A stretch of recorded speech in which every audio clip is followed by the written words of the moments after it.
subscribe and press the bell icon to never miss any update. दरबारको महत्वाकांक्षाले 30 वर्ष खेर गयो। अहिले पनि कहिलेकाहीँ साथीहरू कहीँ आएको युवाहरू घुमेको देख्छु। राजा आऊ देश बचाऊ, राजा आऊ देश बचाऊ भनेर भनेको देख्छु। 30 वर्ष दरबारले यही ठाउँबाट एकल शासन गर्ने मौका पायो। संविधान भनेको एउटा निर्जीव दस्तावेज मात्र होइन, तर शास्त्र नपढेकोले अस्त्र चलाउन जानेन, ढङ्ग पुर्याएन, घर बनाउन जानेन, घर बनाउन सकेन।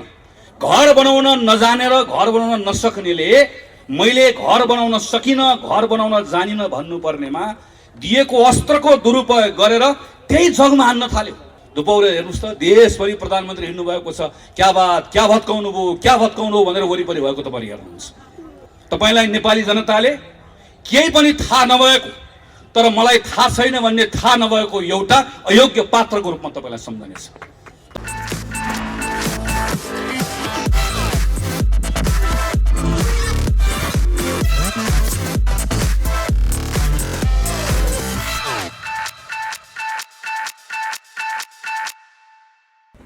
हाम्रो सन्दर्भ भने स्थिति त्यो रहेन।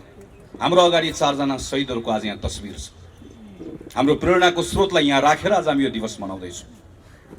हामी 4 जना शहीदहरूले माघ 10 गतेदेखि 16 गतेसम्म 2007 सालमा शहादत प्राप्त गर्दै गर्दा होस् वा यसबाट प्रेरणा पाएर पछिल्लो समयसम्ममा हजारौं सपुतहरू जसलाई हामीले शहीद भनेर मानेका छौँ, कसैले पनि शहादत दिएको नेपालको सीमाना रक्षाको लागि थिएन। हाम्रो सन्दर्भ नेपालको सीमानाका लागि थिएन। हामीसँग सीमाना थियो, तर त्यो सीमानाभित्र शासन गर्नेले तपाईं र मेरो सान मान सम्मान खोसेकोले त्यही सीमानाभित्र हाम्रो सम्मानको लागि हाम्रा सपुतहरूले आफ्नो जीवन शहादत गरे, जस्तो आज हामी शहीद भनेर भन्दछौँ। पञ्चायतमा शहादत प्राप्त गर्ने होस् वा माओवादीको युद्धको बेलामा शहादत प्राप्त गर्ने होस्, सबै शहादत तपाईं र मेरो सम्मानको लागि थियो, तपाईं र मेरो शानको लागि थियो, तपाईं र मेरो उज्यालोका निम्ति थियो। थोरैलाई उज्यालो भएर पुग्दैन, उज्यालो सबैलाई चाहिन्छ भन्नका निम्ति थियो। तपाईं र मेरो स्वतन्त्रताको लागि थियो, तपाईं र मेरो समानताको लागि थियो। शहीद गंगालाल, धर्मभक्त दशरथचन्द्र शुक्रराज त्यो दिन झुन्डिन वा गोली खान तयार नभएको भए आज रत्न पार्कमा न यो मञ्च बन्थ्यो, न तल तपाईँ बसेर थपडी बजाउन पाउनुहुन्थ्यो। तपाईँ र म आज उभिन पाएका छौँ भने यस्ता सयौं सपुतहरूको रगतले त्यो आधार दिएको छ, त्यो प्रेरणा दिएको छ। 2007 सालमा आएको परिवर्तन पश्चात केही वर्षको संक्रमण पछाडि जब 2015 सालमा निर्वाचन भयो, त्यो निर्वाचन पछाडि जतिखेर पहिलो जननिर्वाचित सरकार बन्यो, त्यो सरकारले आफ्नो कार्यकाल पूरा गर्न पाएको भए, दरबारले अनावश्यक महत्वाकांक्षा नराखेको भए आज सायद नेपालमा संवैधानिक राजतन्त्र पनि रहन्थ्यो होला। आज हामीसँग 60 वर्षको संसदीय प्रजातन्त्रको इतिहास हुन्थ्यो। त्यो गरिबिलो इतिहास मात्र हुँदैन थियो, हामीसँग बलियो लोकतान्त्रिक चेतना हुन्थ्यो, संस्कार हुन्थ्यो र संस्थाहरू हुन्थ्यो। हामीसँग भरपर्ने अदालत हुन्थ्यो, हामीसँग राम्रा विश्वविद्यालयहरू हुन्थ्यो होला, हामीसँग लोकतान्त्रिक चेतना पनि हुन्थ्यो, त्यसलाई बोक्ने संस्थाहरू पनि हुन्थ्यो। दरबारको महत्वाकांक्षाले 30 वर्ष खेर गयो। अहिले पनि कहिलेकाहीँ साथीहरू कहीँ आएको युवाहरू घुमेको देख्छु। राजा आऊ देश बचाऊ, राजा आऊ देश बचाऊ भनेर भनेको देख्छु। 30 वर्ष दरबारले यही ठाउँबाट एकल शासन गर्ने मौका पायो। दरबारका विरुद्ध जो बोल्थ्यो उसलाई अराष्ट्रिय करार गरिन्थ्यो। हाम्रा कैयन साथीहरू मारिए। प्रतिपक्षविहीन राजनीति, 30 वर्षको स्थिरता, तर 30 वर्षपछि नेपालको अवस्था के रह्यो? नेपाल 2046 सालमा जनआन्दोलन हुँदै गर्दा नेपाल संसारकै सबैभन्दा गरिब देशमध्ये, संसारकै सबैभन्दा बढी विदेशी ऋण बोकेको देशमध्येको एउटा देश थियो। तब न जनता सडकमा ओर्लिए, तब न फेरि परिवर्तनको उद्घोष भयो। 46 साल पछाडि फेरि एउटा अवसर नेपालले पायो। गल्ती हामीले पनि गर्यौँ, हामी पनि चुक्यौँ। दरबारको फेरि षड्यन्त्र, माओवादीको अनावश्यक युद्धको दुस्साहस, यसले फेरि अर्को 10 वर्ष खेर गयो। 60-62 सालको आन्दोलन, त्यो आन्दोलनबाट आएको परिवर्तन, त्यसको व्यवस्थापन गर्न अर्को 10 वर्ष लाग्यो र यत्रो लामो आरोह अवरोह पछाडि हामीले एउटा संविधान निर्माण गर्यौँ। संविधान भनेको एउटा निर्जीव दस्तावेज मात्र होइन। अघि भीमसेन सरले संविधान देखाउनु भयो, यो संविधानमा हामी 600 मानिसले काम गरेका छौँ हो। यो संविधान यो जनआन्दोलनसँग जोडिएको छ हो, तर यो संविधान त्यो जनआन्दोलनसँग मात्र जोडिएको छैन। यो संविधान यो 4 शहीदसँग पनि जोडिएको छ। यो संविधान तपाईँ हामीले नचिनेका अरू सयौं शहीदहरूसँग जोडिएको छ। किनकि स्वतन्त्रता र समानताको, मैले अघि पनि भने सिमानाको लागि होइन, तपाईँ र मेरो सिमानाभित्र, तपाईँ र मेरो सम्मानका लागि, तपाईँ र मेरो स्वतन्त्रता र समानताका लागि कयौं साथीहरू हाँसी हाँसी बलिवेदीमा चढे। त्यो लामो आरोह अवरोह पछाडि हामी अन्तिममा एउटा निष्कर्षमा पुग्यौं। त्यो निष्कर्षलाई दस्तावेजीकरण गर्यौं र हामीले एउटा संविधान निर्माण गर्यौं। यही संविधानमा टेकेर योभन्दा अगाडिको यात्रा अगाडि लिएर जाने हामीले उद्घोष पनि गर्यौं। त्यसैले यो संविधानलाई राम्रोसँग तपाईले निहालेर हेर्नुभयो भने त्यहाँ मृत अक्षर मात्र होइन, त्यहाँ तपाईले कहीँ कहीँ स्पन्दनहरू सुन्नुहुन्छ, शहीदहरूको आवाज सुन्नुहुन्छ, स्वतन्त्रताको लागि गरिएका ती आन्दोलनका चापहरू तपाईले त्यहाँ सुन्न सक्नुहुन्छ। त्यसैले आज त्यस कारणले गर्दा हामीहरू भनिरहेका छौँ, यो संसदको विघटन होइन, यो संविधानको विघटन। प्रधानमन्त्री केपी शर्मा ओलीले यो संविधानमा टेकेर घर बनाउने मौका पाउनुभयो। संविधान हामी सबैले हालेको जग हो, त्यो जगमा टेकेर घर बनाउनका निम्ति मौका पाउनुभयो। उहाँ त हेड मिस्त्री हो, मिस्त्रीहरूको नायक। उहाँलाई 5 वर्षको निम्ति जिम्मा दिइयो, हातमा अस्त्र पनि दिइयो, तर शास्त्र नपढेकोले अस्त्र चलाउन जानेन, ढङ्ग पुर्याएन, घर बनाउन जानेन, घर बनाउन सकेन। घर बनाउन नजानेर घर बनाउन नसक्नेले मैले घर बनाउन सकिन, घर बनाउन जानिन भन्नुपर्नेमा दिएको अस्त्रको दुरुपयोग गरेर त्यही जगमा हान्न थाल्यो, त्यही जग भत्काउन थाल्यो। अनि वरिपरि रहेका आसेपासेहरू, धुपौरेहरूले प्रभु तपाईँले गल्ती गर्नुभयो, तपाईँलाई जिम्मा त घर बनाउन दिएको, तपाईँलाई दिएको घनले तपाईँले यसलाई इट्टा फोडेर माथि पर्खाल लगाउनु होला भन्न ठानेको, तपाईँले जग भत्काउन थाल्यो भन्नुपर्ने ठाउँमा धुपौरे हेर्नुहोस् त, देशभरि प्रधानमन्त्री हिँड्नु भएको छ, क्या बात, क्या भत्काउनु भयो भनेर वरिपरि भएको तपाईँ हेर्नुहुन्छ, थरीथरीका देख्नुहुन्छ। अनि प्रधानमन्त्रीलाई के लागिरहेको छ भने जसरी मेरो वरिपरि हिँड्नेहरूले मैले गरेको कदमको प्रशंसा गरिरहेका छन्, यसै गरिकन जनताले प्रशंसा गरिरहेका छन्। क्षमा गर्नुहोला प्रधानमन्त्रीजी, तपाईँ नेपाली जनताको अवमूल्यन गर्दै हुनुहुन्छ, अहिलेको युगको अवमूल्यन गर्दै हुनुहुन्छ। केही वर्ष पछाडि जब तपाईँ इतिहास बन्नुहुन्छ, त्यो बेलामा नेपाली जनताले तपाईँलाई कसरी सम्झनेछन्, एकपटक आज राति बालुवाटारमा सुत्दै गर्दा आँखा चिम्म गरेर एकपटक सोच्नुहोस्, तपाईँलाई कसरी सम्झनेछन्। तपाईँलाई नेपाली जनताले यत्रो 50औं वर्षको आरोह अवरोह पछाडि एउटा संविधान निर्माण गरेर नयाँ युगको सुरुवात गर्ने मौका पाएको, अभूतपूर्व अवसर पाएको एउटा प्रधानमन्त्री, जसको सनकको कारणले गर्दा सिङ्गो देशलाई दुर्घटनामा पुर्याइदिने एउटा पात्रको रूपमा तपाईँलाई सम्झनेछ। तपाईँलाई नेपाली जनताले केही पनि थाहा नभएको, तर मलाई थाहा छैन भन्ने थाहा नभएको एउटा अयोग्य पात्रको रूपमा तपाईँलाई सम्झनेछ। तपाईँलाई नेपाली जनताले सिङ्गो संविधानलाई विघटन गर्ने एउटा पात्रको रूपमा सम्झनेछ। तपाईँलाई नेपाली जनताले जनताको मतको अपमान गर्ने एउटा पात्रको रूपमा सम्झनेछ।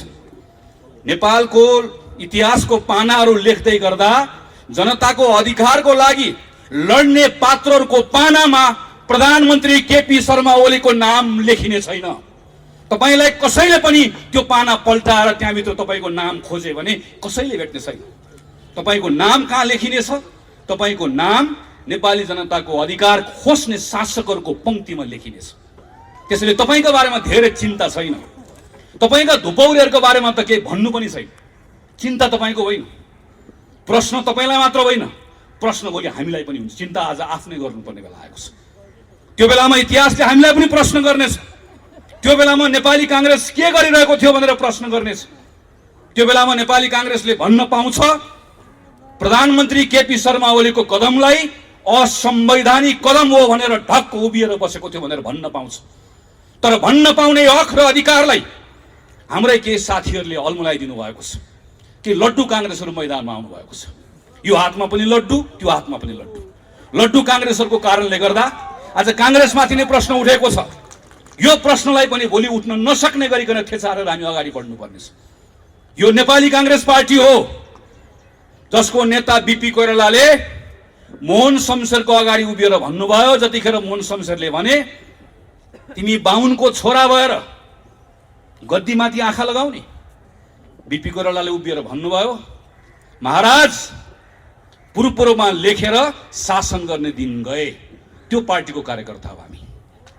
30 वर्ष पञ्चायतमा दुर्गानन्द झादेखि योगेन्द्रमान शेरचनसम्म एकचोटि निवेदन लेखेको भए मन्त्री प्रधानमन्त्री हुन पाउँथे। झुन्डिए, गोली खाए, मन्त्री प्रधानमन्त्री बन्न कोही पनि तयार भएन। एउटा चुनावको हिसाब किताब गरेर बस्छौँ हामी। चुनाव जित्ने कुरा एउटा राजनीतिक दलले सोच्नु हुँदैन होइन। तर के एउटा चुनाव जित्ने वा हार्ने कुरा मात्रैका निम्ति नेपाली कांग्रेस पार्टी बनेको? आज खेल मैदानमा जाँदै गर्दा अर्कोपट्टिको मैदानमा भएका खेलाडीहरू आफै एकअर्कालाई हान्दैछ। आफै एकअर्कालाई हान्दै गर्दा कोही लडेका छन्, ढलेका छन्। गोल हान्न सजिलो हुन्छ भन्ने तपाईलाई पनि लागेको छ, मलाई पनि लागेको छ। तर गोल हान्न सजिलो हुन्छ भन्ने लाग्दै गर्दा यति त ध्यान पुर्याउँ, खेल मैदान रहेन गोल हान्नुला। खेल मैदानै रहेन भने गोल कहाँ गएर हान्ने हो? अनि त्यो खेल मैदान राख्ने पद्धतिका निम्ति लडेर आएको कांग्रेस होइन यो। त्यसैले आजको दिन नेपाली कांग्रेसको प्रत्येक साथीले आफैलाई प्रश्न गर्नुपर्छ, यदि कोही अलमलमा छ भने तपाईँ निर्वाचनको पक्षमा कि संसद पुनर्स्थापनाको पक्षमा? गलत प्रश्न। तपाईँ संविधानको पक्षमा हो कि होइन? प्रश्न यो। तपाईँ संविधानको पक्षमा हो भने तपाईँ जनताको पक्षमा हो कि होइन? तपाईँ न्यायको पक्षमा हो कि होइन? तपाईँ आज न्यायको पक्षमा हो कि अन्यायको पक्षमा हो? तपाईँ आज संविधान र जनताको पक्षमा हो कि यो संविधानलाई विघटन गर्ने तत्त्वहरूको पक्षमा हो? प्रश्न यो। यो प्रश्नमा नेपाली कांग्रेस पार्टीले स्पष्ट निर्णय गरेर आफूलाई उभ्याएको छ। यो निर्णयलाई आजको दिनमा कतिपय ठाउँमा साथीहरू अल्मलिनु भएको छ, कतिपय अभिव्यक्तिहरूले अल्मलिनु भएको छ। म तमाम साथीहरूलाई आग्रह गर्छु, पार्टीको जुनसुकै तहको नेता होस्, पार्टीको निर्णयले बाँधिएको छ र पार्टीको निर्णय यही हो। पुष 5 गते प्रधानमन्त्री केपी शर्मा ओलीले गर्नुभएको काम असंवैधानिक हो। असंवैधानिक केपी ओलीको कदम मुर्दाबाद पार्टीको नारा यही हो। यो भन्दा दायाँ बायाँ न नेपाली कांग्रेसको निर्णय छ, न कसैले निर्णय गराउन पाउँछ। प्रश्न कांग्रेसलाई मात्र होइन, प्रश्न अदालतलाई पनि आउँछ। के साथीहरू के भन्नुहुन्छ भने अदालतको बारेमा बोल्नु हुँदैन। म फेरि भन्छु, बीपी कोइरालाको पार्टीको कार्यकर्ता हो हामीहरू र यही बीपी कोइराला हो जसले सर्वोच्च अदालततर्फ हेरेर भन्नुभयो, यो अदालत हो श्रीमान, न्यायको 4 किल्लाभित्र न्यायको हत्या नहोस्। दायाँ नहेर्नुहोस्, बायाँ नहेर्नुहोस्, वर नहेर्नुहोस्, पर नहेर्नुहोस्, न्याय गर्नुहोस्, विवेक पुर्याउनुहोस्। अदालततर्फ हेरेर पञ्चायतको बेलामा फाँसी मुद्दा लागेको बेलामा बोलेका बीपीका कार्यकर्ताहरू आज रामशाह पद देखेर पर भागेर अदालतको बारेमा बोल्दैनौ भनेर भन्छ भने ती कायरहरू मात्र हुन सक्दछ। अदालतको बारेमा कांग्रेसले बोल्दैन भन्ने भ्रम नराखौं। अदालतमा भइरहेको विषयका बारेमा कांग्रेस त बोलिसक्यो र कांग्रेस बोलेर भनिसक्यो पुष 5 गतेको कदम असंवैधानिक हो। अब अदालतले यो भन्दा दायाँ बायाँ फैसला गर्दैन भन्ने हाम्रो विश्वास। अदालतले गर्न सक्दैन, अदालतले गर्नु हुँदैन भन्ने हाम्रो मान्यता हो। अदालत प्रतिको प्रचुर विश्वास हो र विश्वासको आधार छ। अघि साथीहरूले चर्चा गरिसक्नु भयो। यही संविधान सभामा हामीहरू काम गर्दै गर्दा आदरणीय नेता कृष्णप्रसाद सिटौलाको नेतृत्वमा मस्यौदा समितिभित्र काम गर्दै गर्दा त्यही संविधान सभाबाट लेखिने संविधानमा भएको नेपालका कम्युनिस्ट पार्टीका साथीहरूको प्रस्ताव थियो अदालतलाई संसद मातहत राख्नुपर्छ। प्रस्ताव थियो एउटा संसदीय समितिले अदालतलाई हेर्नुपर्छ। हामीले भने हुँदैन, अदालतको स्वतन्त्रताको पक्षमा हामी उभियौं। यही संसदले अदालतको सम्मान राख्यो। अब हामी चाहन्छौं अदालतले संसदको सम्मान राखोस्। श्रीमानहरूलाई हामीहरू भन्न चाहन्छौं, तपाईहरु संविधान पल्टाएर हेरिराख्नु भएको छ, हेर्ने त्यही नै हो। संविधानको अक्षरहरू पढिराख्नु भएको छ, धाराहरू पढिराख्नु भएको छ, पढ्ने त्यही नै हो। तर संविधानको धाराहरू, त्यो अक्षरहरू शून्यबाट आएका होइनन्। त्यसको सृजना कहाँबाट भयो? त्यो कहाँबाट आयो? कहाँबाट जन्मियो? त्यही संविधान सभाबाट जन्मियो। त्यो दुईटा संविधान सभामा काम गरेर आएको सदस्य हुँ म। पहिलो संविधान सभाको एउटा छलफल तिथि मिथि याद छ। म सुभाष नेमाङको कोठाभित्र भएका छलफलहरू अहिले पनि सम्झिरहेको छु। पहिलो संविधान सभाबाट संविधान बनेको भए आज नेपालमा संसदीय व्यवस्था रहने संविधानै बन्दैन थियो। त्यो यात्रा पार गरेर हामीहरू दोस्रो संविधान सभामा आयौं। एकातिर हामीलाई प्रत्यक्ष निर्वाचित कार्यकारी जस्तो भइदियोस् भन्ने चाहना, अर्कोतिर स्थिरता भइदियोस् भन्ने चाहना, तर अर्कोतिर संसदीय व्यवस्था पनि रहिदियोस्, नत्र भए नेपालको विविधताको प्रतिनिधित्व हुन सक्दैन भन्ने यथार्थको बोध। त्यसका बीचमा हामीले एउटा निर्णय गर्यौं। हामी संसदीय व्यवस्था राख्छौँ, तर यस्तो संसदीय व्यवस्था राख्छौँ जसमा हुने व्यवस्था न भूत हो न भविष्य। संसारको कुनै पनि देशको संविधानमा नभएको व्यवस्था तपाईँ हाम्रो संविधानमा हामीले राखेका छौँ। एउटा संविधान कसैले मलाई बताइदियोस् जसमा संसदीय व्यवस्थामा संसदबाट निर्वाचित भएको प्रधानमन्त्रीलाई 2 वर्ष अविश्वासको प्रस्ताव राख्न नपाउने कुनै एउटा संविधान छ? 2 वर्ष अविश्वासको प्रस्तावको बारेमा जब प्रधानमन्त्री निर्धक्क भएर बस्नुभयो त्यो बेलामा नेपालको संविधान सिरानी राख्ने, अनि आज जब यो संविधानले तपाईँलाई विघटन गर्न दिएन अनि त्यो बेलामा भारतको संविधानले यसो भन्छ, बेलायतको संविधानले यसो भन्छ, त्यसो भए भारत जानुस्, त्यसो भए बेलायत जानुस्। यो नेपाल हो श्रीमान, यो नेपालको संविधान लाग्छ र नेपालको संविधानमा बहुमत प्राप्त प्रधानमन्त्रीले संसद विघटन गर्न पाउने कुरा लेखिएको छैन। अदालतमा कहिलेकाहीँ चिन्ता व्यक्त गरेको सुनिन्छ, बहुमत प्राप्त प्रधानमन्त्रीले सरकार चलाउन मन नलाग्यो भने के गर्ने? हामीले श्रीमानलाई भनेका छौँ त्यसो भए बहुमत प्राप्त प्रधानमन्त्री खुरुक्क घर जाने, घर बस्न मन नलागे वन जाने। त्योभन्दा बाहेक यो संविधानले बाटो देखाउँदैन। यो संविधानको धारा 76 मा छलफल भइरहेको छ। धारा 76 लेख्ने संविधानको मस्यौदा समितिको संयोजक यही हुनुहुन्छ, म त्यसको सदस्य। सम्माननीय अदालतका श्रीमानहरूलाई हामी भन्न चाहन्छौँ, हामी जनताका प्रतिनिधि हौँ। नजानेर नबुझेर धारा 1, 2, 3, 4, 5, 6, 7 लेखेको होइन। बहुमत प्राप्त प्रधानमन्त्रीले संसद भङ्ग गर्न पाउँछ भनेको भए, गर्न पाउँछ भन्ने लेख्नुपर्छ भनेको भए लेख्न नआउने हो, पढ्न नआउने हो। सरासर 2047 सालको संविधानको धारा 53 जस्तो बहुमत प्राप्त प्रधानमन्त्रीले संसद भङ्ग गर्न पाउने छ भनेर लेखिहाल्थ्यो। बहुमत प्राप्त प्रधानमन्त्रीले गर्न पाउँदैन भनेरै त्यस कारणले गर्दा गर्न नपाइने व्यवस्था गरेको। यति कुरा प्रष्टसँग लेख्दै गर्दाखेरि पनि संविधानको व्याख्या गर्दै गर्दा तलमाथि हुन्छ भने प्रश्न उठ्छ श्रीमान, प्रश्न उठ्छ, जवाफ दिनुपर्ने हुन्छ। किनकि अदालतले पनि लेखेको कुरा व्याख्या गर्ने हो, काल्पनिक कुरा अदालतले पनि थप्न पाउँदैन। यो संविधानमा थप घट गर्न पाउने अधिकार अदालतले पनि छैन, लेखेको कुराको व्याख्या गर्ने मात्रै हो। यति मात्र होइन, तपाईँ प्रत्येक नेपाली नागरिकले यो कुरा मनन गर्नुपर्छ। प्रधानमन्त्री केपी शर्मा ओलीको विघटनको यो प्रस्ताव सदर हुने हो भने योभन्दा ठुलो लोकतन्त्रमा जनताको निर्वाचनको अर्को अपमान हुन सक्दैन।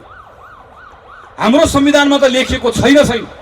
कहिलेकाहीँ के कुरा गरिन्छ भने संसारको विभिन्न संविधानमा भएको व्यवस्थाको कुरा गरिन्छ, संसदीय व्यवस्थाको कुरा गरिन्छ। हाम्रो संविधानमा नलेखेको तर संसदीय परम्पराको कसैले बहस गर्छ भने पनि एकपटक पल्टाएर हेरौँ।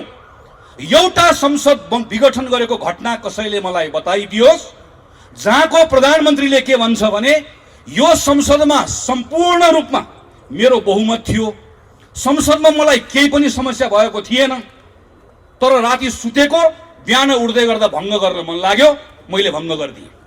प्रधानमन्त्रीको पत्रले योभन्दा अरू केही भन्छ? तपाईँले पत्र पढ्नु भएको छ एकपटक? प्रधानमन्त्री के भन्नुहुन्छ भने मलाई 2/3 बहुमत चाहियो, त्यस कारणले गर्दा मैले संसद भङ्ग गरिदिएँ।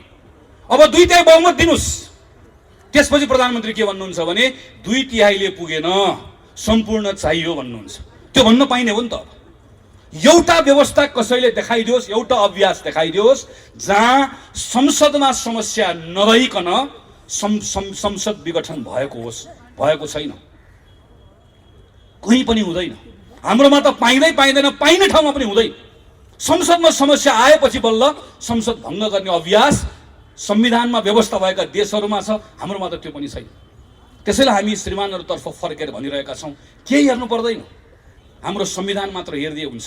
प्रधानमन्त्रीले अदालतमा चलिरहेको कुरालाई तमासा भनेर भन्नुभयो। तमासा भन्ने कुरालाई अदालतले कसरी लिन्छ अदालतले जान्ने कुरा हो। केही पूर्व प्रधान न्यायाधीशहरूले अदालतको अ पनि उच्चारण गर्नु भएन। उहाँहरूले जम्मा एउटा कुरा भन्नुभयो, प्रतिनिधि सभाको विघटन संविधानलाई नेपाल संविधानका हिसाबले पनि राजनीतिक हिसाबले पनि यसले गतिरोध उत्पन्न गरेको छ भनेर भन्नुभयो। भनेको त्यति मात्रै हो। त्यति भनेको आधारमा आज पूर्व प्रधान न्यायाधीशहरूलाई अदालतको अपहेलनाको मुद्दा लागेको छ। अदालतको प्रक्रिया छ, म प्रक्रियाको सम्मान गर्छु र मलाई विश्वास छ अदालतले यसलाई दुधको दुध पानीको पानी गर्छ। तर एउटा कुरा सम्झाउन चाहन्छु, केवल राजद्रोहको मुद्दा लागेको थियो मलाई। यही अगाडिपट्टि नागरिक आन्दोलन भएको थियो। देवेन्द्र राज पाण्डे र कृष्ण पहाडीले नेतृत्व गर्नुभएको नागरिक आन्दोलनमा यहाँ नारा लगाएको बहानामा राजद्रोहको मुद्दा लागेर हिरासतमा थिए। म माथिको मुद्दामाथि बहस चलिरहेको थियो विशेष अदालतमा। विशेष अदालतमा बहस चल्दै गर्दा थुप्रै युवा साथीहरू अदालतमा आउनुभयो। अदालतको परिसरमा छिर्नुभयो। तलबाट नारा लाग्न थाल्यो, ज्ञाने चोर देश छोड। र त्यही बेलामा मेरो पक्षमा बहस गर्दै गरेका वकिलहरूले भन्नुभयो, श्रीमान एकछिन अदालतमा मौनता चाहन्छु। श्रीमान एकछिन कोही नबोलिदिनुहोस्। कोही बोलेनन्। भित्र युवाहरू भित्रै पसे, नारा लगाउँदै गए, अझ स्वर ठुल्ठुलो हुँदै गयो। अनि मेरो पक्षको वकिलहरूले भन्नुभयो, श्रीमान मेरो पक्षलाई आज जुन आरोप लागेको छ त्यो आरोपको आधारमा तपाईले आज यसलाई राजद्रोही भन्ने हो भने ती राजद्रोहीहरू त अदालतमा आइसके। यी सबलाई राजद्रोही तपाईले भन्नुपर्छ। अब कतिलाई राजद्रोही भन्नुहुन्छ भनेर भनेको म सम्झन्छु। आज संविधानमा नलेखिएको संसद विघटन गरेको कुरा गलत हो भनेर कसैले भन्दै गर्दा, नेपालको प्रधानमन्त्रीले विधिको शासनमा विश्वास गर्नुहुन्न, सेटिङको शासनमा विश्वास गर्नुहुन्छ भनेर कसैले भन्दै गर्दा अदालतको अपहेलनाको मुद्दा लाग्छ भने अपहेलनाको मुद्दा हामी सबैलाई लगाइयो श्रीमान। हामी सबैले त्यो मुद्दा खेप्न तयार छौँ। न्यायको पक्षमा बोल्दै गर्दा अदालतको अपमान हुँदैन।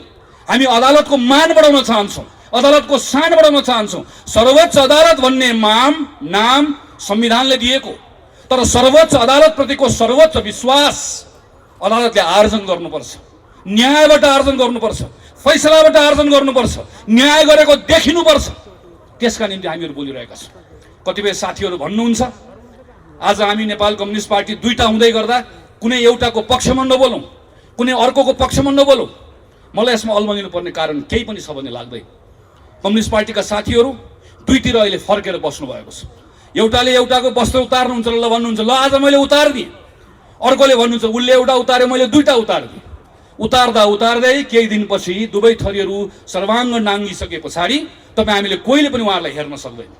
र त्यो बेलामा नेपाली जनता आफैले भन्नेछन् हामीलाई को सक्कली को नक्कली थाहा छैन, तर हामीलाई सक्कली कम्युनिस्ट पनि चाहिएन, नक्कली कम्युनिस्ट पनि चाहिएन। हामीलाई तातेको कम्युनिस्ट पनि चाहिएन, हामीलाई सेलाएको कम्युनिस्ट पनि चाहिएन। हामीलाई गड्याङ गुडुङ गर्दै आउने उत्तौलो खरे जस्तो कम्युनिस्ट पनि चाहिएन। हामीलाई जमेर गनाएको पोखरी जस्तो गनाएको कम्युनिस्ट पनि चाहिएन। हामीलाई यो पनि चाहिएन, हामीलाई त्यो पनि चाहिएन। नेपाली जनता आफैले भन्नेछन्। हामी यहाँ छौँ भनेर लेखेर बस्नुभएका साथीहरूलाई नेपाली जनता आफैले प्रश्न गरिरहेका छन्। हिजो नेपाली कङ्ग्रेसका साथीहरू संसदमा सडकमा राष्ट्रपति रानी जस्तो हुन खोजिबक्स्यो भनेर भन्दै गर्दा तपाईँहरू कहाँ हुनुहुन्थ्यो? हिजो संसदमा उपसभामुख पनि चाहियो, होइन भने संवैधानिक परिषदमा प्रधानमन्त्रीले दादागिरी गर्नुहुन्छ भन्दै गर्दा तपाईँहरू कहाँ हुनुहुन्थ्यो? हिजो निर्वाचन आयोगमा स्वतन्त्र मान्छे लिएर जाउँ भन्दै गर्दा तपाईँहरू कहाँ हुनुहुन्थ्यो? आज चुनाव चिन्ह मलाई दियो म यहाँ छु भन्दै गर्दा तपाईँहरू कहाँ हुनुहुन्थ्यो भन्ने प्रश्न तपाईँ हामीले गर्नु पर्दैन। आम जनताले गरिरहेको प्रश्न छ। हामी यसमा अल्मलिनु पनि पर्दैन, किनकि आजको मूल प्रश्न यो होइन। आजको मूल प्रश्न संविधान माथि भएको घात हो। आजको मूल प्रश्न संविधान विघटन गरिएको विषय हो। आजको मूल प्रश्न संविधानलाई ट्र्याकमा फर्काउने कुरा हो। आजको मूल प्रश्न व्यवस्था जोगाउने कुरा हो। म खास गरिकन नौजवान साथीहरूलाई म अनुरोध गर्न चाहन्छु।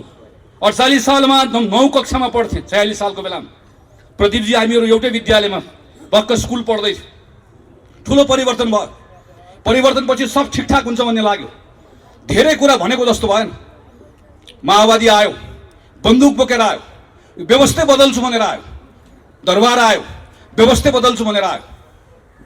त्यो बेलाका युवाहरूको त्यो क्षणिक आवेगमा, क्षणिक नैराश्यतालाई त्यसको दुरुपयोग गरेर अनेकन शक्तिहरू आयो। तर त्यसले हाम्रो पुस्ता खायो, हाम्रो एउटा जेनेरेसन गयो। यो बेलामा तपाईँको रिस पार्टीसँग हुन सक्छ, तपाईँको रिस नेतासँग हुन सक्छ। रिस उठ्यो पार्टी फेरिदिनुहोस्, रिस उठ्यो नेता बदल्नुहोस्, तर पद्धति बदल्ने कुरामा साथ कसैले पनि नदिनुहोस्। यो पद्धति बदल्ने भत्काउने कुरा फेरि एकपटक सुरु भयो भने अर्को 20 वर्ष जान्छ। लेखेर राख्नुहोस्, गनेर राख्नुहोस्। तपाईँलाई मन परेन मूर्ख शासक बदलिदिनुहोस्, तर मूर्ख शासकको हुकुमले चल्ने पद्धतिले नेपालको हित हुँदो रहेनछ भन्ने कुरा इतिहासले बताएको छ, पटक पटक प्रमाणित भएको छ। त्यसैले यो बेलामा कोही प्रतिको माया राख्नु पर्दैन, कोही प्रतिको दुराग्रह पनि राख्नु पर्दैन। तपाईँ काङ्ग्रेस हुनै पर्दैन। काङ्ग्रेस हुने, काङ्ग्रेसलाई मत हाल्ने कुरा आउँछ त्यो दिन गर्नु होला। यो पटक तपाईँ एउटा नेपाली नागरिक भएर सोच्ने हो। तपाईले यो पटक तपाईले नेपालको भविष्यको बारेमा सोच्ने हो। यो बेलामा तपाईँ बोल्ने जसरी गङ्गालाल 22 वर्षको उमेरमा एउटा युवक भोलि गएर तपाईँ र मैले उज्यालो देख्न पाउला कि नपाउला भनेर बोले मात्र होइन, गोली खाए। तपाईँ आज तपाईका लागि, तपाईको भविष्यका लागि, हाम्रो देशका लागि, हाम्रो भविष्यका लागि बोल्न तयार हो कि होइन?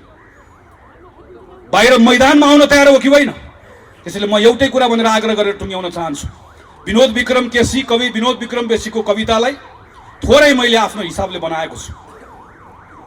टाउकोमा लाठी खान तयार रहनुस्, टाउकोमा लाठी खान तयार रहनुस्, ढाडमा बुट खान तयार राख्नुस्। टाउकोमा लाठी खान तयार रहनुस्, ढाडमा बुट खान तयार रहनुस्, छातीमा गोली खान तयार रहनुस्, मस्तिष्कलाई जेलको हावा खान तयार राख्नुस्, मनलाई मृत्युलाई मही खानको लागि तयार राख्नुस्, मनलाई मृत्युलाई मही खानको लागि तयार राख्नुस्। नत्र तानाशाहसँग हार खाएर इतिहासको गाली खान तयार रहनुस्। इतिहासको गाली खाने हो वा लड्ने हो? आफ्नो हकका लागि, आफ्नो अधिकारका लागि आज शहीद दिवसमा त्यही भएर मैदानमा आएको। संकल्प गर्ने हो कि होइन? बोल्ने हो कि होइन? लड्ने हो कि होइन? डट्ने हो कि होइन? त्यही साहसका साथ, संकल्पका साथ देशभरिका साथीहरू उठ्नुहुन्छ भन्ने विश्वास गर्दै मेरो कुरा टुङ्ग्याउँछु। धन्यवाद, नमस्कार, जय नेपाल।